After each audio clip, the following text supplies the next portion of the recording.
Okay, Bannock County Commissioners are now in session. Our first item on the agenda would be the Board of County Commissioners invoices, Commissioners reports, and credit applications. And on this, I went and talked to Christie on a couple of items.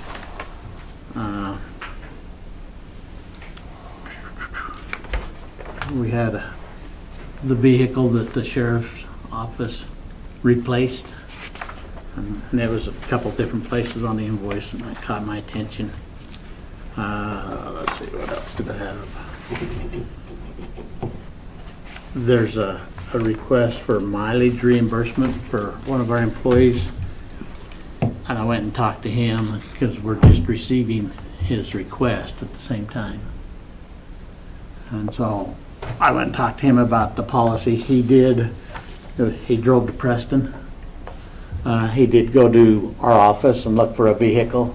There were none available.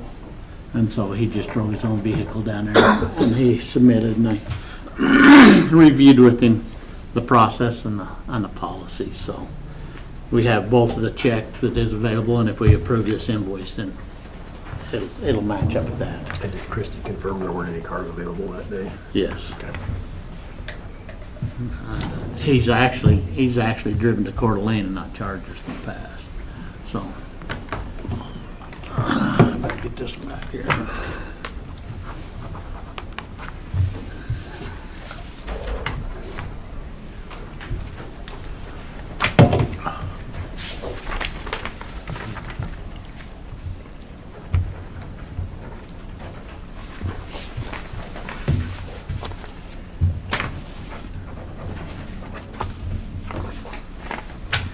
This is out of the opioid funds, the Ivy. Yeah.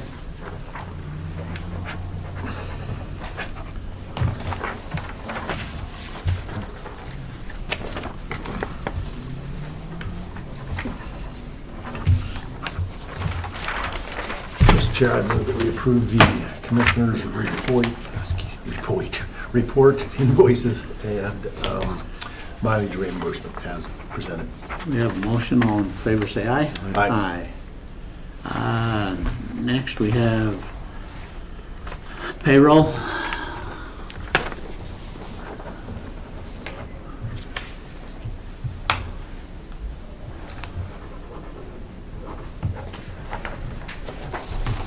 Mr. Chair, I move that we approve the payroll report.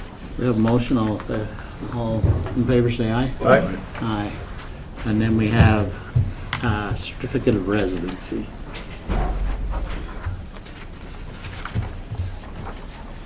Mr. Chair, I move that we approve the certificate of residency as presented. We have a motion. All in favor say aye. Aye. Aye. All right. Scott just walked back out.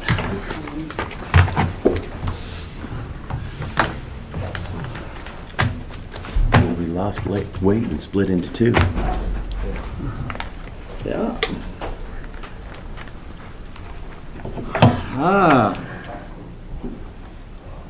Is Tony coming?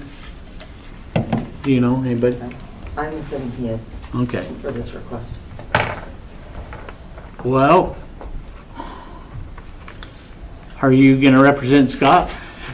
Ben was just coming up the stairs through security, so. Okay. he's- Well, Kyle, come on up.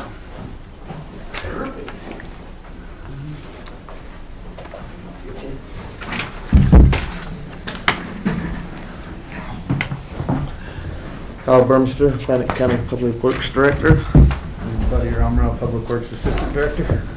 Just here for our monthly update.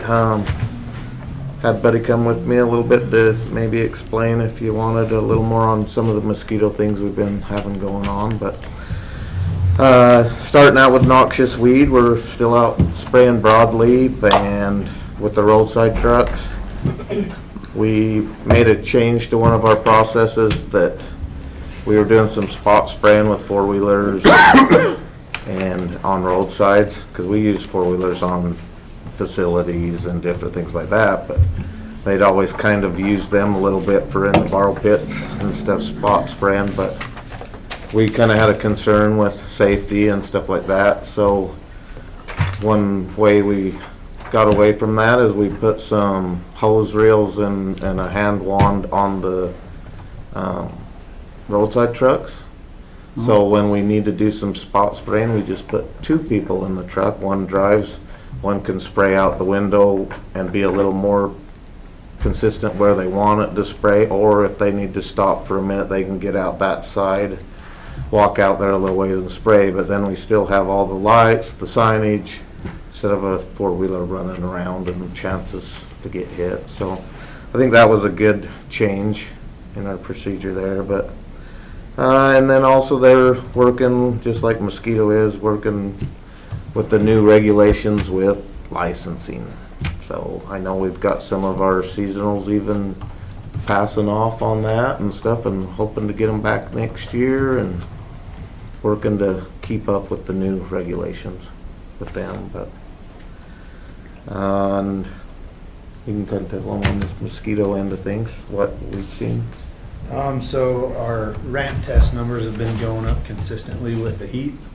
And as what that means is when the 2 vector species of mosquitoes, when you get further along in the summer, they're testing higher with this ramp test, meaning they're more likely to be positive for West Nile. So what we do is we catch these specific mosquitoes, we speciate them out, we grind them into a pool. You test the pool, and then if it's above 50, you send it to the state. In the past few years, we've only had 2 tests that we've had to send in, and we've had 3 this year. So numbers are going up, but hopefully in the next few weeks they start to trend back down. We haven't had any confirmed positive tests through the state, but close enough that we do have to send them in. So it is possible, I guess, that we could get West Nile where numbers are trending up, but I think we're heading in the right direction. So It was a lot cooler this morning. yeah. Yeah, hoping to make it through and the year and not have any positives. So just so you're aware that the numbers have came up a little bit in a few spots. We've had a few people call us about mosquitoes a little bit, but not, I don't think we've had a big problem this year. No, and yeah, if you can get them to us and stuff, because we have next to nothing really. It's been really good on the public comment saying that's going And we've great. had a so. few people on weeds. Part of the business. Yeah. I wish we could control them all, but Yeah, part of the business. one of the things with weeds is they like the kochia weed. It's like a tree, and we've been spraying it and trying to keep that managed, but there is some spots, that's what they're working on right now, that just keep trying to stick around. Well, you can But- see some difference. But we're out mowing and trying to help with that too, with the mower. Road and bridge, we finished up chip sealing. We started with our cold mix pugging, where we pug the oil into our materials to make a cold mix. We do that down in Virginia Dip. We had some problems with the scale system, so we couldn't monitor the rates. So we kind of backed off of it this week and have been doing cleaning and some road repairs. They've been doing a great job. Our crew's been cleaning the yards and stuff, and there was a lot of stuff that Buddy had bring in previous to you that we wanted to dispose of and different things. So you'll have to take a look at it. Them upper levels are looking very good, and they're getting a lot cleaned up and doing a great job with it. Good. And then been working on auction vehicles. Buddy will be coming in with a bunch of them here next week or whatever, and so we're trying to work on them. We've looked at some better uses for a couple of them, and that's been working really good. And last, we're working on asset management. We have all the data to them. Today was our last day that we were trying to get all the rest of the data to them. They're putting it in the system. We will have training the 19th of this month. That week we'll be doing training for the people involved with it, and then we'll have what they call a sandbox, to where we can be utilizing it and checking everything to make sure it works correctly, and so we should be able to be up and running in the next couple months. Good, good. Any questions for us? We talked about this the other day, I just want to confirm the rest of the guardrail projects. You said Buckskin would start October 1st-ish? Yep. Do we have any other guardrail projects, or is that the last of them? We got 3 other ones that were on that list too, so. Working with Railco, they're ordering material right now so that they can just come down and swipe us out all in one Okay. week, hopefully is what he's thinking it'll take. Okay. And the one that we had damaged, did you ever find out if insurance will take care of some of that yet, or? I was working on that actually yesterday, and insurance, they're gonna turn it in, through the courts or whatever. I'm getting a bid from Kevin at Railco. Once I receive that bid, I'll get it back over to them, and it should be covered, so. Keep our fingers crossed on Yeah. that. Yeah. Yeah, hopefully we can get them back, whether we were kind of looking at it, if we needed like a line item or something to help with that until you get the money back or whatever, but we're fine right now. The other projects are on Old Highway 91 from McCammon to Ingham. Because there's, like we said, that like, you look at the one right across from the steak shed, and that one, I don't know when it was built, but it's outdated. But it'll be a eyesore that we'll be glad to have gone. There's one more on Meat Creek as well that's been laying on the ground for a long time. So hopefully we can get that one cleaned up too. Cool. Will you keep me posted on the insurance? So I know if I need to open the budget or how that's gonna work. Yep. And then also on those guardrails, depending on the cost, we need to add those as assets. Okay. Yeah, that we are working with GIS to do that and stuff. All right, thank you very much. Thank you, guys. Scott?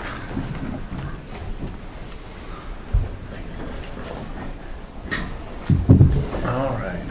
Brad? How are you?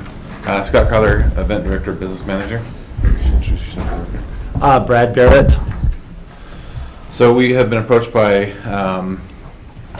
members of the Church of Jesus Christ of Latter-day Saints Pocatello area to do a concert, youth celebration in the amphitheater where that's essentially a video concert. Do you want to describe the event really quickly? Yeah, it's a video concert that's been put together, and so the idea is to have the youth from the greater Pocatello, Chubbuck area together. So from our standpoint, they bring in and they contract all the audio-visual stuff. We talked about their need to bring in an electrician to hook up all the power for all that stuff. They would cover that. Any garbage, waste disposal, cleaning the amphitheater, following the event, they would be responsible for. And then they're requesting a fee waiver for the fees.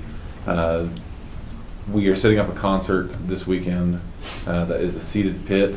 We'll leave the seated pit for them, so there really won't be a chair swap over between this one and the next show. So really, it's just a matter of the garbage, the AV, the electricity. Those are the things that really cost us money. And they're taking care of all of that. They so. are taking care of Correct. those things. Good. Questions? Nope. Motion? No, Mr. Chair, I'd move that we approve the request for the fee waiver as requested. We have a motion, all in favor say aye. Aye. Aye. Great, thank you very much. Thanks. Appreciate it. Hi, Ben. So next we have a contract. I talked with you guys last week about potentially doing a stall agreement with some of our bigger events. And this is Ben Tibbetts, if you want to introduce yourself. Ben Tibbetts. With Triple T Productions. He runs the World Series qualifying event. He runs a few different events at our venue, but this is the big one. This is akin to high school rodeo for the next couple of days. It's going to be crazy for us. And so we've put together a contract that included the 50-50 split with the stalls in there. The rest of the contract is a pretty standard fare. There's no fee reduction. It's just fees for everything else he does. And then whatever money that comes off the stall rentals will really just go to pay down his fee reduction. So there shouldn't be any, I don't know. If he rents out all the stalls, that would be fantastic. So, but it would initially go to just reduce that fee, the the fee on his end, his portion of that stuff, rental. So, And you guys talked about it the other day when I wasn't here, right? Yeah. Yeah. If you're willing to take on that headache, I'm. I think it makes sense. I think it's a win-win for both parties, so yeah. I like it. Okay, motion? Mr. Chair, I'd move that we approve the request as presented. We have a motion, all in favor say aye. Aye. Thanks for all your events up there. Yeah, that's not a lot of work, but. All right. And then the last item I have is chaining and. Okay, it's available. So I was asked to present an overview of 4th of July from this last year as the event. As you guys know, the 4th of July is a huge event for us. We get a lot of people from the community. Really, our goal has been to build. Come on, too, Terry. Cheney Coulter, event manager. Sorry. Terry Jones, event coordinator. So our goal over the last few years is just to build on the successes that we've had in the past. I think one of the biggest changes we've made over the past few years is our vendor for the fireworks. I think the fireworks show has been really good the last few years, and we've had a lot of success with that. 3 years ago, we decided to implement a stage. We did, the first year we brought in some local bands and had them perform. Last year we did a mix of the local bands and a few just walk-up people that that we knew that wanted to come and play. We kind of made it a local thing, and then this year we did the same thing. We got a lot more play out of that. The people that we had ran a music camp, and so they kind of tag teamed with us on that, and they did a lot of mentions on their social media to get people there. As far as metrics to evaluate whether the event is, like whether the event's good or bad, right? Those are really hard to find, right? We can look at sponsorship dollars to say, are our sponsorship dollars growing or shrinking? I think that, since I've been doing this, at one point the county paid for the whole thing, and then we got some sponsorship money to kind of back it off. The last 3 years, well, 2 years ago and the year before, ICCU, their contribution was a drone show, and then there were some issues with the company that provided the drone shows, and so they backed out a couple of years ago. And so if we just looked at sponsorship dollars, their contribution was drones. This year it's money, right? So it just changes things. We run our events on the 4th of July every year. A lot of other places around us do not run their events on the 4th of July. They run them on the weekend. And so from a vendor standpoint, if it's during a weekday, we tend to have more vendors than if it's on a weekend. If it's on a weekend, our food trucks have to choose between which one of these events they want to go to. So when we don't charge money, all we can do is look out over the field and say, man, this looks like a big crowd this year. We tried a couple things new this year that I thought were pretty good. We moved the car show, and the reason we moved the car show was because of the grass. Like the wellness complex just can't take that 2 weeks of not watering it. We put it in we call it the Mystic Gardens area. And I thought it was a great location. We had a lot of people attend the car show. The issue I think we ran into there was just there was the soccer field between where the food trucks were and where the car show was. The people kind of had to walk that distance, and we did hear that it was kind of a boring walk. So if we would have had something, if we would have moved our RV show maybe to that section, it would have just broke up the walk. But overall, it sounded like people were excited about the event. I can't prove it, but it was a big crowd this year, a really big crowd. And we brought in the same number of porta potties we do every year, and there were lines out the door. And so that's something to take into consideration for us, is that we do have sponsors that will come in and pay for some of those things, pay for some of those things down. And we changed our porta potty company, and we got more sponsorship dollars out of that, which was good. But like I said, that's something to think about for next year, is probably bringing in a few more porta potties. But it's kind of a weird, good problem to have. I can just tell you, if I'm in the porta potty, I'd rather have the line outside the door than inside. True. Just saying. It was an interesting thing to see. We've seen that at a couple of our concerts where, like, I mean, it means we must be selling pretty well. As far as like our alcohol sales, we sell about $7,800 worth of alcohol, and it was about the same, maybe $100 better this year than last year. But we sell about close to $8,000 in alcohol. We generate almost $6,000 in vendor fees. So, and then we have our big sponsors that add up to about $107,000. And that does not count in-kind sponsorship. That's just cash donations. So, like, we have a few sponsors that do in-kind. CAT donated all of our generators and light plants this year, which is a big deal. We did have a generator issue that we had to go get a couple of generators this year. But overall, and that has to do with, as our vendor grid grows, our generators have to expand. And sometimes when we're talking to like CAT about how many generators we need, we plan that out a ways in advance to say this is roughly how many generators we need. But then as our vendor grid grows, we've got to add more generators. So from my standpoint, there's a lot of things that every event we have, there's things that we can learn from those events and things that we try to learn to do better, and things where, I think we did really well. This year we did a pie eating contest where Butterburst donated all the pies. I think that was a lot of fun. People loved doing it. There was a lot of traction on social media for that kind of stuff. A couple things that we could do better. And I'll start out with the thing that I feel like I dropped the ball on the most. Is we have a sponsor, Bear River Electric, and Bear River has been a great partner of ours ever since I've been up there. They do our concerts. They put up in so much work on the 4th of July, it's just crazy.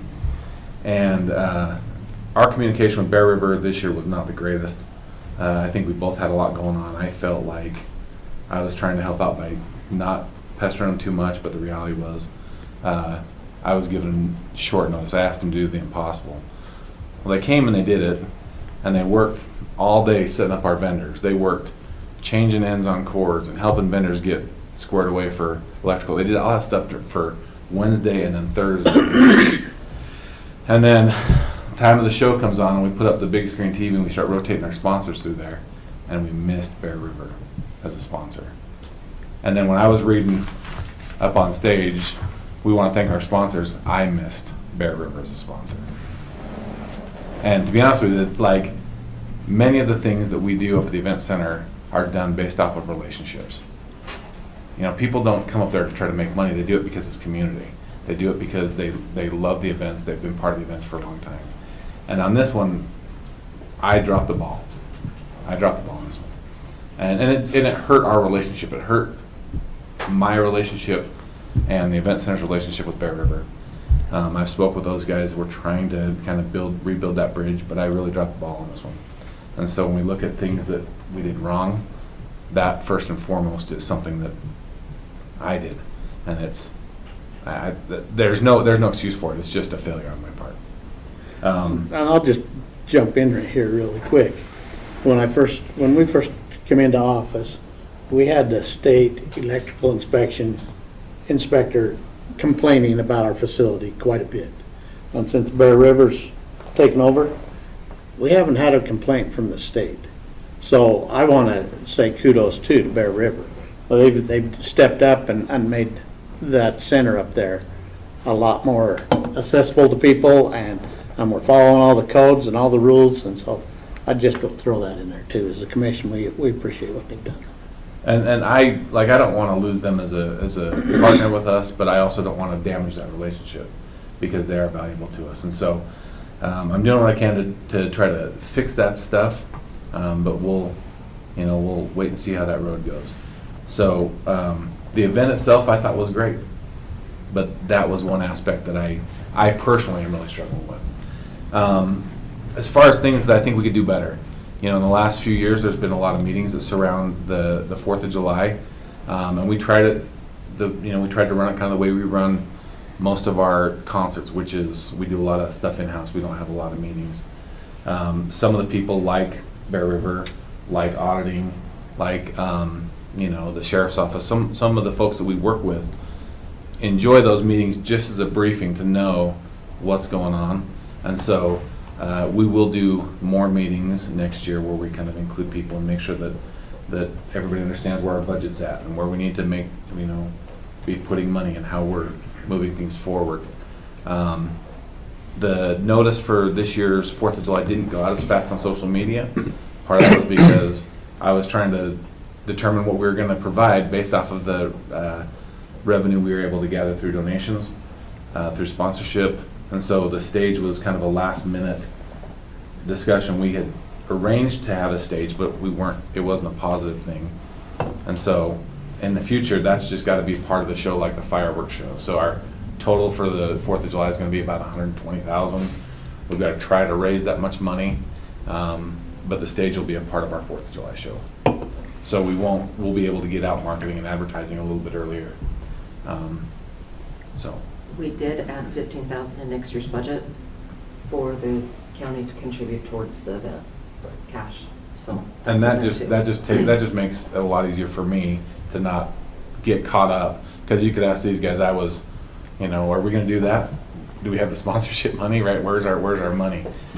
And that's the tough thing. It's sponsorship money in this region is there's a lot of people asking the same 5 people for help, and it's tough. So that is my perception of the event. Cheney, do you want to talk about yours? Well, I really liked where we put the car show this year. The speed bumps were also a reason. People were very upset thinking they'd have to drive their cars over the speed bumps. I was in the car show the majority of the day, and people really enjoyed it. Where it was at, it was nice and cool. There was grass. Commissioner Crowder came and presented an award for us and picked his favorite car, and I had a really good time doing it. For the food and beverage part was mainly Terry, and at the same time we were training Felicia, our new food and beverage manager. We had a lot more sponsors. We had people calling to the hour of 4th of July trying to get in to be in the 4th of July for food at that.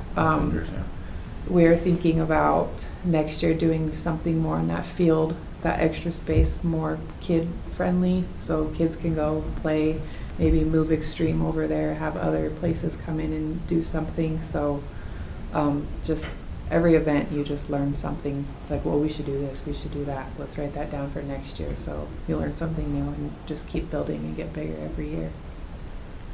Do you have anything? No, you guys nailed it.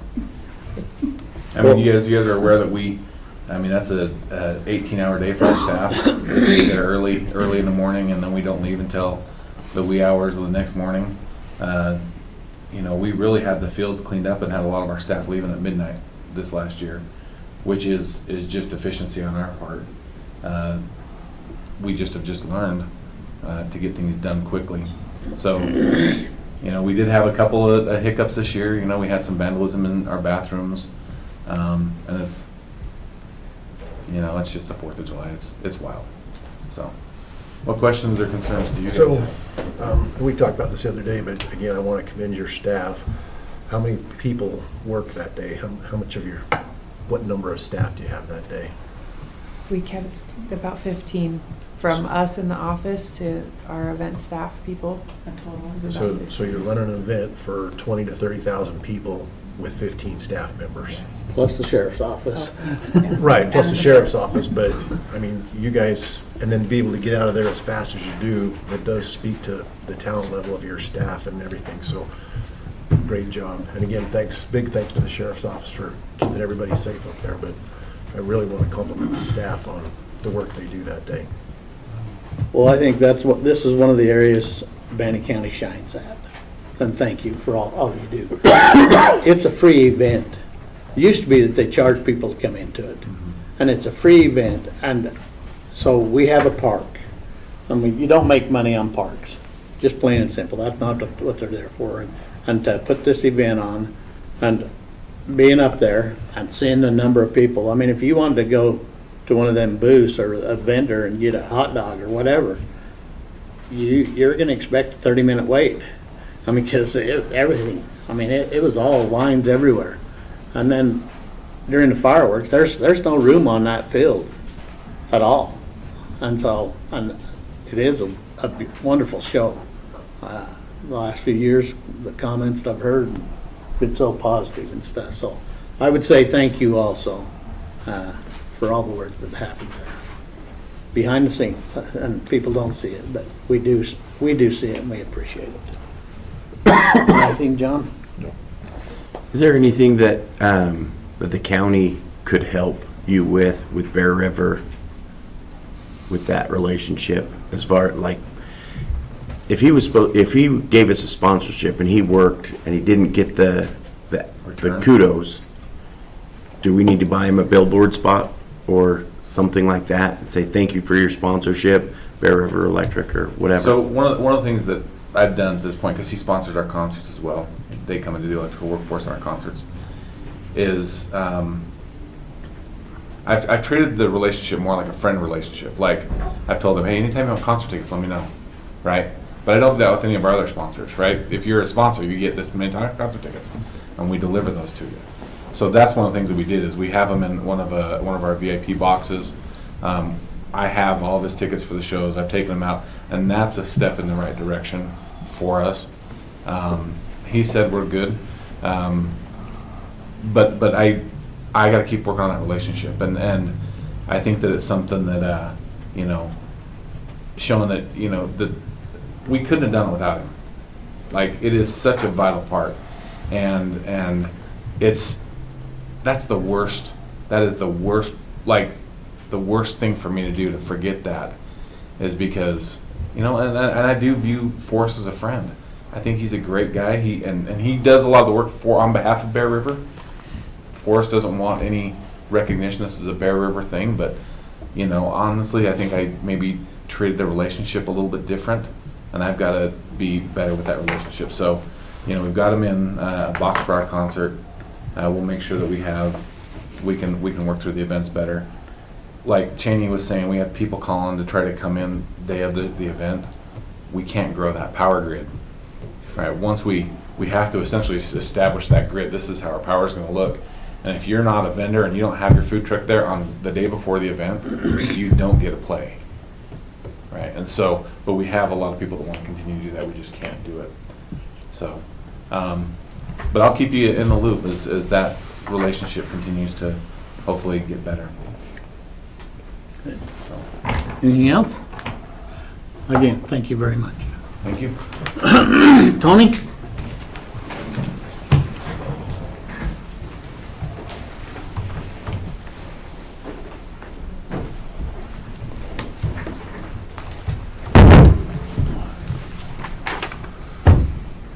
Tony Manu, Bandy County Sheriff, and Alex Hamilton, Chief Deputy. Oh, Ernie, sorry I didn't call you back last night. I didn't see your call till late. I was in a... Emma said she knew what was going on, so I talked to her right after I tried to call you. Yeah, We did miss you. I was in an excavator. We had a lot of fun, a lot of candy. I'm tearing out my driveway, so put a new driveway in, and I was in the middle of all that. Well, we was planning on about 6 elected officials to throw candy, and we had 2, and so we went around the parade twice. We had to throw more candy the second time around. So in your packet, that first packet looks like this, is a kind of identifying why we're here. This is a trailer that we use for our SWAT team. It's 2011 cargo craft. And attached to that is an estimate to fix that thing. So I don't know if you're aware, and then there's a packet with photos that went around. So that's that trailer. So just to kind of give you an idea of Is what this the happened. one we had the tort claim on? Yes. Okay. So that trailer was bought in 2011. Come to find out, it's not the best quality trailer. They were driving down the interstate for training, and the roof just came apart and flew down the interstate. Hit a FedEx truck. Yes. And then another passenger rig. So we took that in. as you can see on those photos, it shows, number one, it's all wood framing.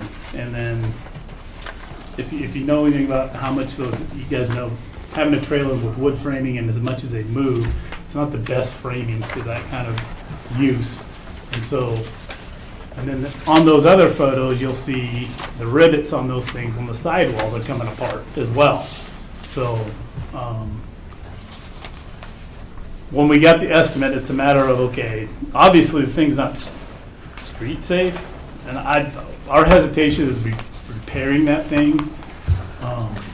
But that estimate we got is just the roof. That's not dealing with the sidewalls and everything that are coming apart as well.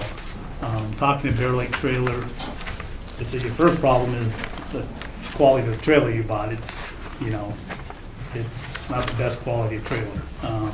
So our ask today is to replace that thing. Right now we have no trailer, and it carries all of our SWAT gear, like gas, shields, everything. So if they have a call, that goes with them. So they have all the proper gear that they need for whatever comes up at a incident. So that's probably the first thing, is deciding whether we fix that thing or replace it. I would like to replace it with a better quality. And Bear Lake, the first one you have is one estimate on a trailer, which is suffice. I mean, it's a storage trailer basically for all the equipment, and it's got some shelving. This current trailer that did get damaged has some storage units in it that they store other things in. So whether we remove those and put them back in there, that's still left to be decided. But the ask is hopefully we can replace it with a newer trailer that's more street safe. And so the first one is same brand, not the same brand as this, but it's a newer Wells Cargo. And it's highlighted the price that they're asking, $8,500 essentially. And the second is basically the same size. All these trailers are identical. It's the same size as the one we're replacing. And the second trailer is more, I guess, has better flooring, better, it's got more quality features to this trailer. So those are the two differences in the trailer. So, my question, I guess, would be, do you need a trailer, or would you rather have a panel van or something? Well, that's what only thing about having another thing with a motor is maintenance. And that's kind of we talked about that too, as far as, do we get a truck that has a box van attached, and then it's a matter of maintaining it, because it doesn't go it's not used daily. Okay. Well, You know what I'm saying? what's nice with the same size of trailer, we want to get the same size of trailer, and why we want this size of trailer is if we have a call out and we have to travel in a fast emergency situation, anybody with their Tahoe or their rig is able to pull this size of a trailer. Okay. And so that's one. Now, of that the big- was one of my questions. Yeah, it's one of the What are big you pulling it advantages. with in the Yeah. multi-vehicles, or? And you so know? even me and the sheriff could hook up to it if we needed to Yeah. pull it with our vehicles that we drive, our take-home vehicles, so. And the reason why we're asking, the timing of this is worse because it's after budget, and that's why we're here asking. And So, have you talked with Christie and We have. identified funds in this year's budget? yes, Not next year's budget? Okay. We've got the money from the jail boiler project that we're not going to need to spend any money for. So we could use both. Build funds. Okay. And then I think after this, unless it's a dire emergency, I think we stop using the PILT money. How much money in those funds? We've used 231,000 of the 400 that was budgeted. So we've got 169 left. So if you did either option. If I could just add another thing too, the difference between the lesser cost trailer and the higher cost trailer is the one that's the higher cost. If we ever decide to use it in the future for more than just a cargo trailer, that one's upgradable where we can put a heater and change what we do with that trailer. So that's one of the advantages of that, one of the main advantages. Well, the whole reason we're talking here is because of the quality of the trailer. Right. Correct. And so the more you get the expensive better one, quality trailer. Yeah, and it I has mean, a- in my opinion. yeah, and it has a stronger steel structure, the more expensive one too. You get the quality trailer, It's gonna last us a long time. We won't have to talk about it ever again. And this would include them, we're basically trading in that old trailer to them. Okay, I was gonna ask, are And we trading the trailer in or going to auction or? As far as funds, we haven't heard back from iCrimp yet, I think, on if they're gonna pitch in either, have we? They won't because the cost of the repairs under the Okay. deductible, Oh, is that, okay. yeah. Any questions? No, I'd say get the better trailer. So that's, I think we're all in agreement that spend the money for the better trailer, and that we'd use the PILT funds that were discussed. That sounds like a motion to me. We have a motion. All in favor, say aye. Aye. Thank you. Thank you.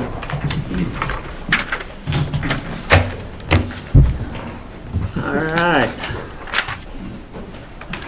Matthew? Okay. Matthew Phillips, HR and Risk Management Director.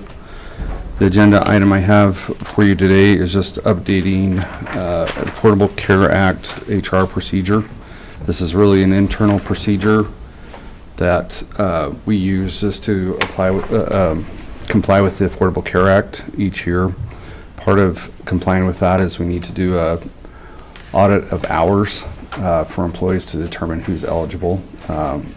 Originally, I believe when this procedure was written, it was really originally written as a monthly audit, which was not practical for implementation. And as it is now, it's supposed to be an annual audit, but for new employees, it's written that we audit them on their anniversary date, which is also impractical because in theory we'd have to do hours audit throughout the year. So we're updating this to just have this be a once a year audit that aligns better with our fiscal year and our benefit open enrollment. So I know there's a lot of redlining through it, but a lot of the intent actually is to simplify it so it's just a once a year audit. And this is something that we just need to approve and get going because we're heading into our benefits open enrollment period. So this is part of our process and getting ready for that. So Well, I like the red line on it. I honestly do. It's easy to read. It's easier to okay. look it over myself. I appreciate A it. lot of it's pretty dry and technical. I don't think it affects many other departments. Brian Trammell didn't have any comments on it. The only thing to be aware of is it may catch some employees that have not worked their 30 hours on average per week. And we're going to have a discussion with them. And then in theory, it could potentially identify some people that have worked more than 30 hours that under the Affordable Care Act we're required to offer them benefits the following year. So Good to know. Thank you. Questions? Do you have any comments? No, makes us a little bit more efficient. I'm good with that. Motion. Mr. Chair, I'd move that we accept the proposed changes and move forward. thank you. Motion. All in favor, say aye. Aye. Aye.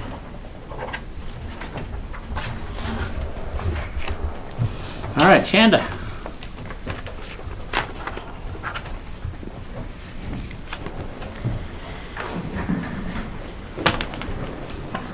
Good morning, Commissioner. Shanda Crystal, Chief Procurement Officer, and I have with me here today. Adam McKinney, Chief Technical Officer. We've got a couple items before the board, but if we can do the first one, and having a recommendation to award the security camera invitation to bid. We received 7 bids in regards to the security cameras, and I'd just like to review a couple things. When we originally went out for one bid for one company for all locations. As we got into it and started discussing with some of the contractors, we realized that if we headed down that path, we would limit the number of contractors that could bid based on we attached a server to the project. And there was only a limited number of people that could source that server for us. So as Adam and I discussed, we wanted to open that up to have more companies be able to service Fayette County. And in doing so, we created the 5 locations that we put in an addendum out to companies. That did allow all those 7 companies to bid on us, which was great. And then we also gave the county the flexibility to award a single contract or 2 contracts, or we didn't want to go, but we could have done 5 contracts. right? So we can do multiple ones, just giving us a little more flexibility to do what is in the best interest of Bannock County. So that's what we went out to bid for and what we got bids back in for. As we looked and reviewed what we got back in, it is an invitation to bid, so it will be low bid. So as we looked and reviewed, our locations 1 and 5 is the courthouse and the detention center. Those are the two that originally, due to the server that we needed, was going to limit that competition, so we put them in the same pot together. So anybody that could source that server equipment for us could utilize and bid on those two, those two locations. As we lined the companies up that we got and put in dollar amounts, we did have to disqualify CDW Government LLC because they only bid product, not labor. Hardware only. Mm-hmm. So theirs did come in obviously low than anybody else, but we needed both. We needed them to do the labor to install it as well. Explains a lot. Yeah. When we open them bids. It was just cameras. Yeah. So that did remove them from consideration. But after that, the lowest bids for locations 1 and 5 would be ProEdge Technology. And moving on to locations 2, 3, and 4, that's going to be Public Works, which was a couple different locations for Road and Bridge, and then the landfill, and then the event center, which would include the new building that we're putting up for YDC up at the event center. That was probably the biggest area, the biggest number of cameras, and the additional server for that one as well. And then the 4th location is down in Downey at the fairgrounds. That also includes the new building down there. Those 3 locations, as Adam and I discussed, we were open to, though we have particular reasons to like where the county was, that we weren't necessarily against potentially saving money and going and having other options as far as manufacturers, things like that. They would still have to comply. All of these comply with all the federal requirements. That was, hands down the first bar that everybody had to meet. But after that, we were willing to look at something a little different in those 3 locations. For those 3 locations, again, removing CDW Government as the lowest bidder on that one due to no labor. The lowest bid for locations 2, 3, and 4 are Summit Communications. Those 2, if we would like to recommend that the board award the contract for security cameras for locations 1 and 5 to ProEdge Technology, and locations 2, 3, and 4 to Summit Communications.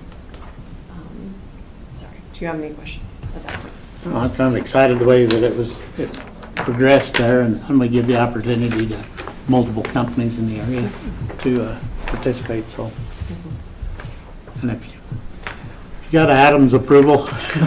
Well, the nice thing is that because of the qualifier on the detention center and the courthouse for that specific server, by cutting that apart and allowing multiple companies to bid on it, we really shaved the price way down on it. These bids came in much lower than I'd expected for the whole thing, and I think that was a boon because we split it up. So total bid prices, what are we at?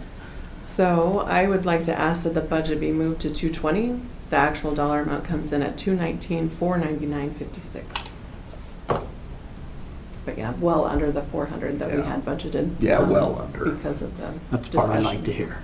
Now, what's going to happen if we don't, like say the fair building where we don't know if that's even going to come in or when that's going to get put in?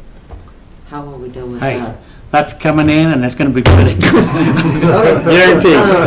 So are we going to buy the products and have them sit on site in anticipation for completion? So there's a couple different things that we've worked with the due dates as well. Because all of those locations are a little bit different in the electricity and the amount of Wi-Fi and stuff that they have available to those. So the first 2, again, the courthouse and the detention center, are the most well wired. They've got everything up to go. So I think we gave them 90 days from date of contract to get those 2 complete. The next one, Road and Bridge, Public Works, right, is going to be the next. They're going to need to pull some wires into some outlying areas, but they have closer access than buildings that we don't even have drawings to yet. So Road and Bridge would be the next one.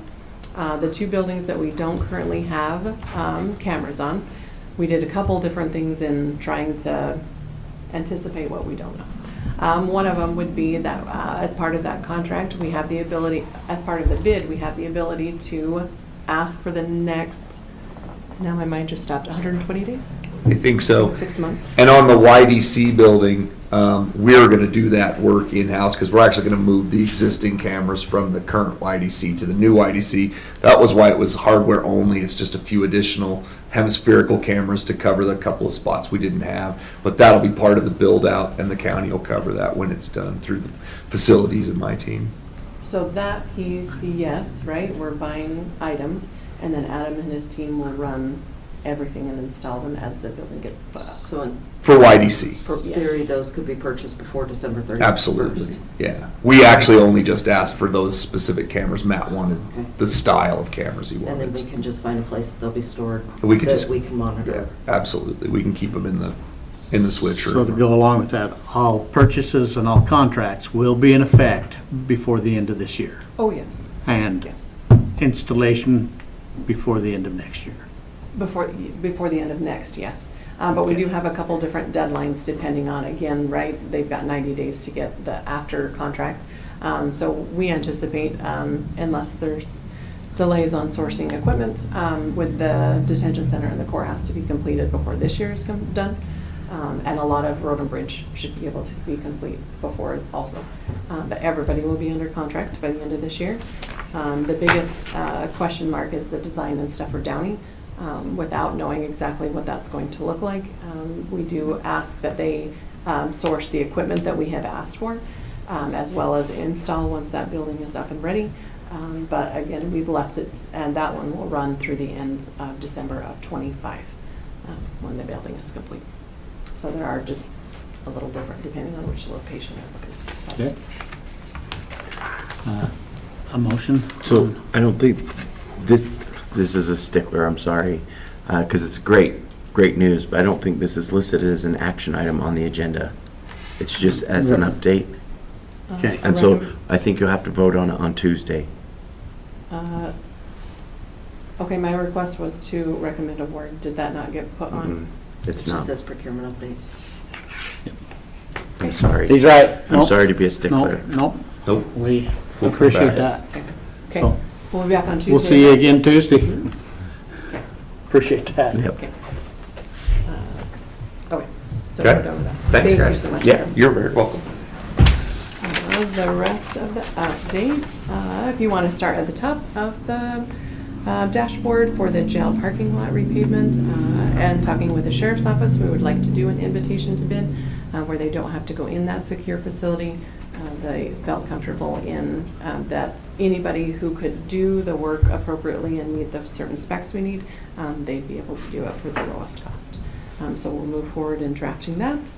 If we jump down to the annex remodel for the acoustic ceilings, we did receive no bids and have canceled that solicitation, but Daniel has been able to find a contractor who's interested, and they submitted a bid proposal to him. He's accepted that, and that contract is out for review for that company, and then we'll be back before the board if they meet all of the mandatory requirements for ARPA.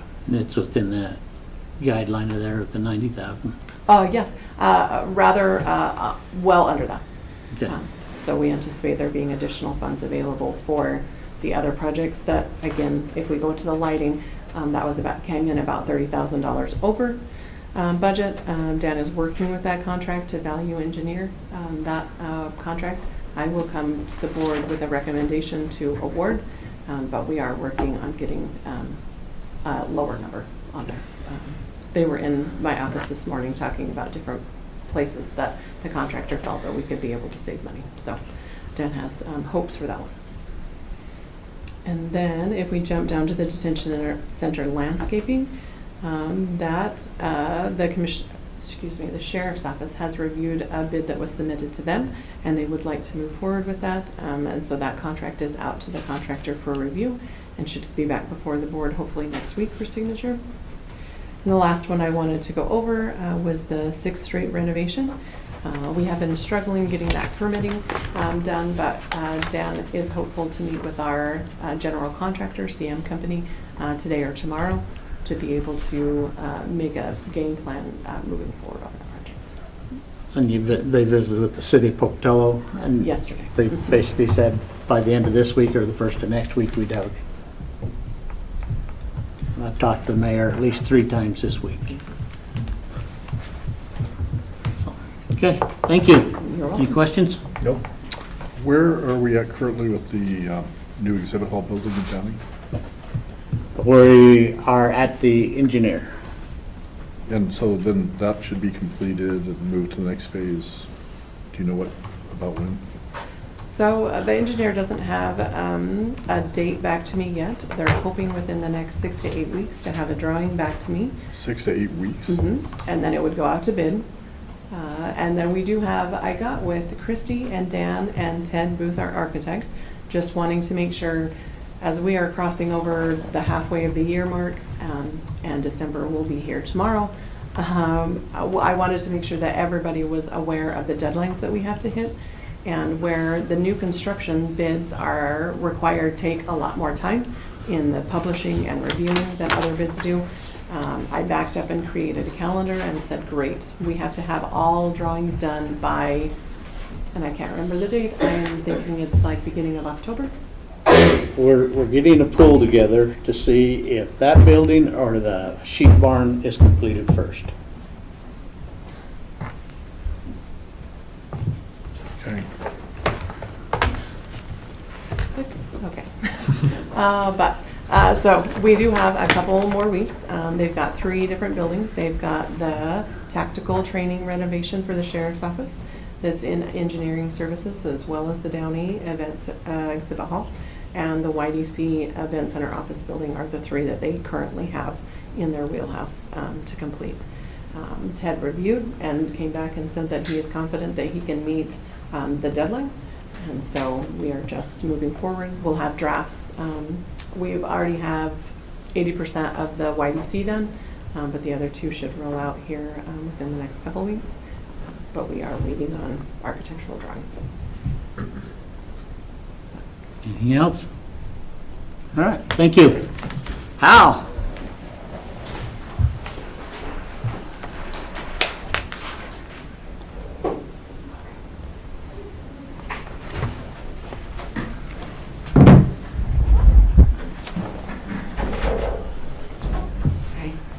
Now, Tristan's on the agenda, so I'm. Because of our scheduling conflicts with the fair and other items, we're separating duties this morning. Hal Judson, Planning Director. I have with me the Webbs from South County, adjacent to the Downey area. They have a request for temporary housing for a dependent person. So our ordinance requires that we come before you and present that. So is this a permanent house? It is. It's the way it looked to me, and in It the is. past, we've never done a permanent house. We've always done a trailer house that, once the person is gone, is movable. That is correct. Okay. I will share with you that we've had that conversation with the Webbs. They have a need for a dependent person. Their commitment is that if we need to, we will take down that component once the dependent person is no longer with us, or convert it over to additional shop area. Okay. It was different than what we've always. So here's an item, here's an item that comes up. We have an ordinance that doesn't allow square pegs, round holes. I mean, it's difficult to come up with solutions relative to housing. We have an ordinance that was written in '97 relative to the needs of the time, and they have greatly changed. We have, for all intents and purposes, a housing crisis, and it doesn't matter if it's relative to dependent persons or whether it's to low-income persons or wherever the situation might be. It's a difficult thing to solve. This is one of those properties that is on our radar for the ordinance rewrite, where we have a number of 20 acres, 40 acres, 60 acres that just aren't quite large enough to meet density requirements in the ag zone. They become very underutilized, underdeveloped properties that don't make sense economically for economic development, tax basis, etc. This would be a property that potentially in the future, as we rewrite the ordinance, would have greater flexibility and greater options. But as it stands now under the ordinance, they have 60 acres. So therefore they have a 1 to 40 and nothing else additional beyond that. As you can see from the map, the property in and of itself is good for grazing cattle that have legs short on one side than the other, because it's mostly hillside, and some of it's very steep and very difficult. It's just one of those difficult pieces of property.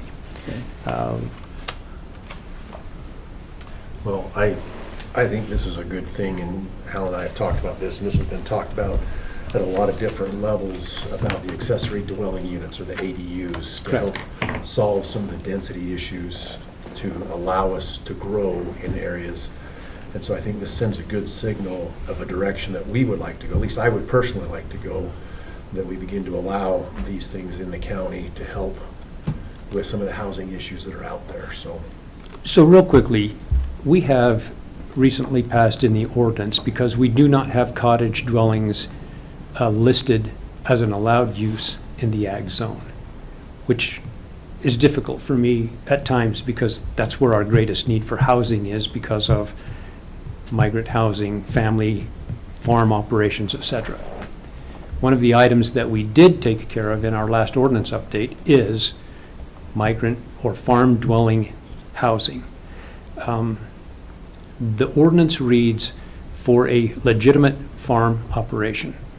The Webbs are very honest and very upfront and very forthright with us, and basically we could have allowed it under that, and said, you know what, we're going to go put 3 head of cattle on the property. Whether they do or they don't, that's up to them, and we could have allowed it. In good conscience, we felt as a team that we should approach the commission and say, this is the situation, this is what they would like to propose. Can it be done under the current ordinance as it's read? Okay. Questions? From a legal standpoint, do we have any issues with this going forward, or is there any legal issues with approving this today? I don't believe so. The Webbs have committed that should it be forced in the future, they would then remodel the dwelling unit component to shop space. Well, like I said, I think the direction we would like to go as a county is allowing these ADUs to help with some of that. I think that's a smart thing to do, so I would. I agree. My only concern when I saw that it was permanent is after the person's not here, the people start turning these into bed and breakfast, or, you know, stuff of that nature. That was my only concern, is I don't want to see that popping up all over the county. I mean, the neighbors, I didn't want, I got bed and breakfast popping up all over in Eakin right now. And, you know, it's kind of interesting. So that's the only thing that I would want to avert. We have no interest in doing that. I mean, honestly, my parents are in their 80s. They're doing well so far. And in the future, having it be a storage space, honestly, is fine. We don't want to tear it down. We don't want it to become in disrepair. We want to still be able to utilize it. But no, we have no intention of renting it out or making anything commercial about it at all. We consider it our family homestead. That's what we call it. Okay. One of the items, real quickly, Commission, one of the items to be considerate of as we go down the path with dependent people, specifically aging parents, one of the best things that you can do is to try to keep them in a independent environment. When you change living circumstances, there are particular things health-wise that can be triggered, more so relative to concepts like mental health and dementia and Alzheimer's, etc. And so in supporting the Webbs and their desire to try to do the best that they can with aging parents, we chose to bring it before you. Well, anybody that's willing to step up and help their parents, more power to you. Thank you. Thank you. Thank you so much. So, Mr. Chair, I would move that we approve the request as presented. We have a motion. All in favor, say aye. Aye. Aye. All right. Thanks for coming and seeing us. Thank you guys so much. Good luck. Thank you. Thank you.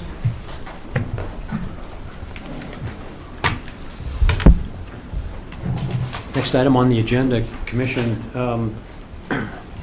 I have with me Hannah Sanger, Environmental Administrator for the City of Pocatello, and Brent McLean, Director of Planning and Development.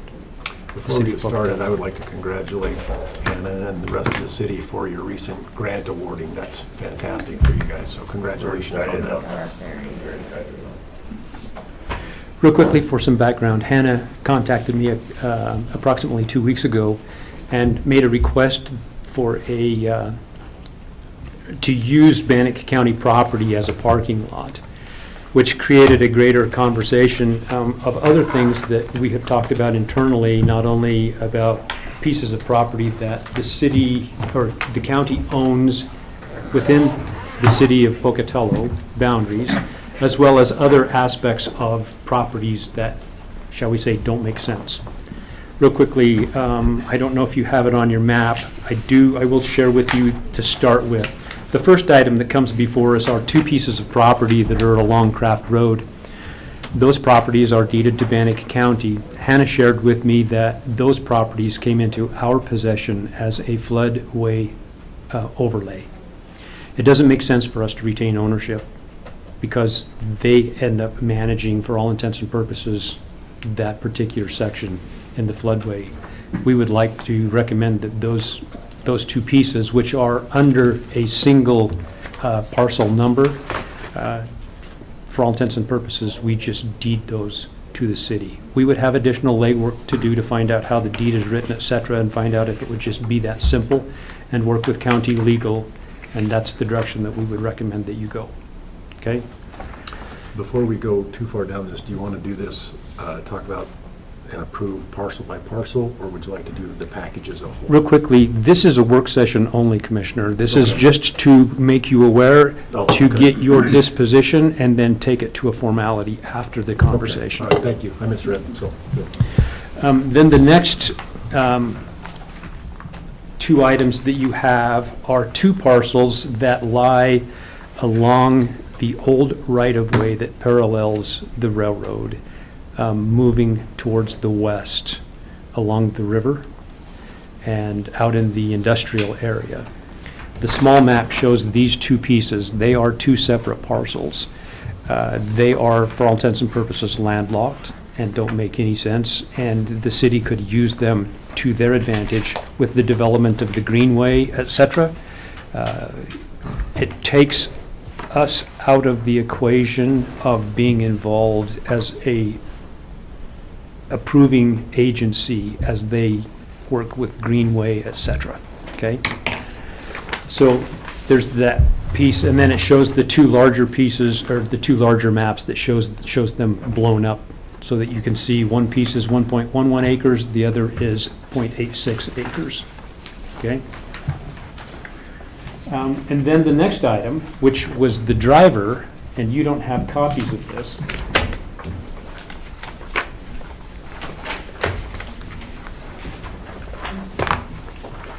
One of each of those.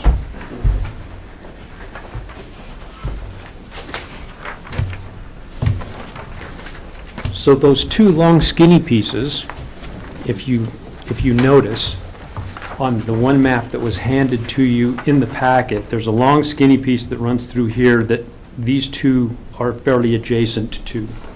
And then the next second map is the continuation of that going up. And those are the old rights-of-way that the state, for all intents and purposes, deeded over to Bannock County when the highway was rerouted. That's the old, I mean, that goes back, I don't know how far, 30s, 40s, maybe, even further. So the one piece that's furthest west is the one that Hannah called me about and said, would the county allow us to use it as a parking lot? Which then started the greater discussion of all of these other parcels that we think should, for all intents and purposes, be deeded to the city of Pocatello, because they have a greater control and interest in the development of that. The other item that you should be also aware of is there's a piece adjacent right here that is currently, has it been annexed? Have you formally done the annexation on that one piece along Craft Road that the property owner requested annexation? That one got withdrawn. Oh, it was withdrawn. just recently got with that. There is a greater interest along Craft Road that eventually, I mean, I would say within possibly 3 to 5 years, all of that will be annexed into the city of Pocatello as we continue to work through that process. So, just as a heads up, if you had any questions for Hannah or Brent relative to these pieces and the intended use and in the future, it's a workshop to help you understand where we would like to go for properties that, for all intents and purposes, don't make sense that we retain them.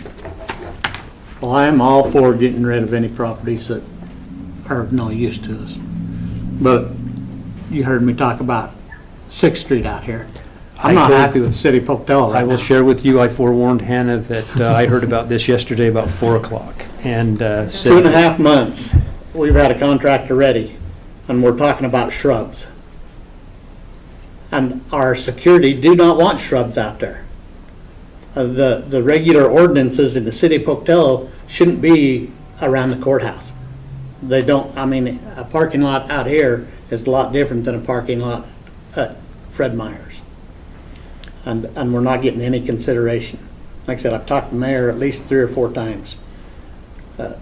I'm just not real thrilled at this point, because we're gonna be in the middle of an election, a presidential election, and we can't be ADA compliant right now, which, that's what our goal was. And we're gonna be in the middle of winter, so we're gonna be it's gonna cost us more and more to get our projects done because of some of these problems. So, there's my soapbox for a minute. I'm just really frustrated that there isn't a cooperation. I appreciate this. I appreciate you working with Hal, and I have no problem moving forward and after the work session and getting rid of properties that are of no value to the county. Anything?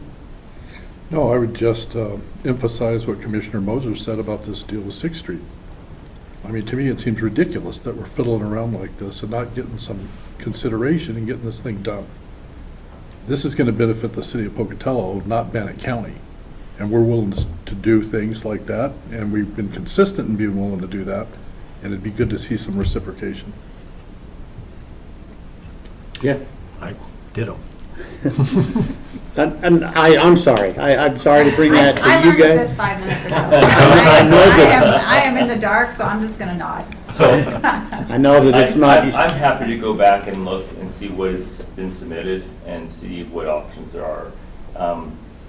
It doesn't always have to be shrubs. There's other options to provide that landscaping that we would be required. It doesn't have to necessarily be shrubs. And there may be something that can meet everyone's. We're putting a gazebo out here and that flower garden and stuff. I mean, the beautification part's happening. It just may not be the specifics that they're asking for of a tree here or a tree there. And I don't know that we have the full picture of everything, because I think what was submitted is just for the street itself. We've submitted twice, 3 times. I'll look at it again. And like I say, I'm the happy to individual go back that and keeps look at it. putting a roadblock on us is the same individual that caused problems when we tried to do the village. Okay, And I'm just not happy with it, fair enough. so. That said, the last item also would be an item relative to the city of Pocatello. And the reason that this is an issue is that we have been approached to purchase the upper portion of Barton Road at least 3 times. And I've had conversation with Merrill Quayle with the city of Pocatello, and they would like to have those deeded over because they're in the city of Pocatello. They are rights-of-way legal descriptions, and it would then allow the city to have control.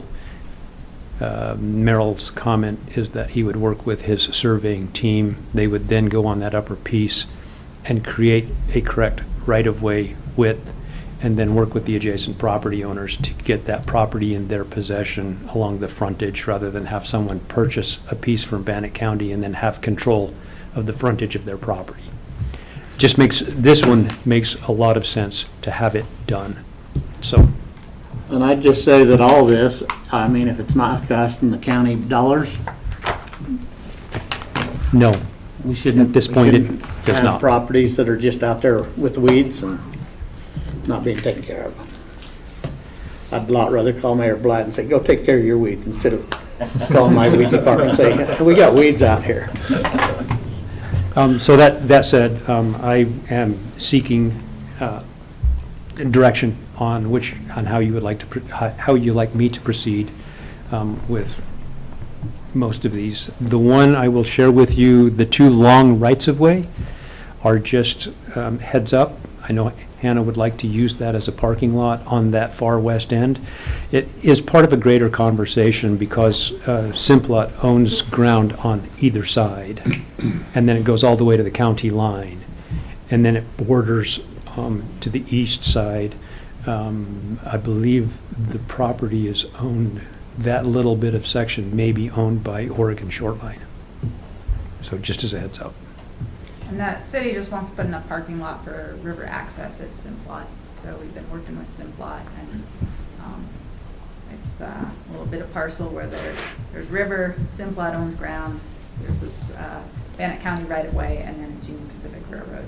So Well, if we just get an easement, we can do that as well. I'd say get us a building permit. We'll complete the trade swap. All right, anything else? Nope. Move forward with them. Thank you. That's what I'd say. Move forward. As soon as we get our permit, I'm happy to step up. So real quickly, what I would like to do is then have my conversations with county legal, and then come back with a formal packet for formal approvals from the commission. Okay, that'd be the package. Yes. Thank you. Thank you.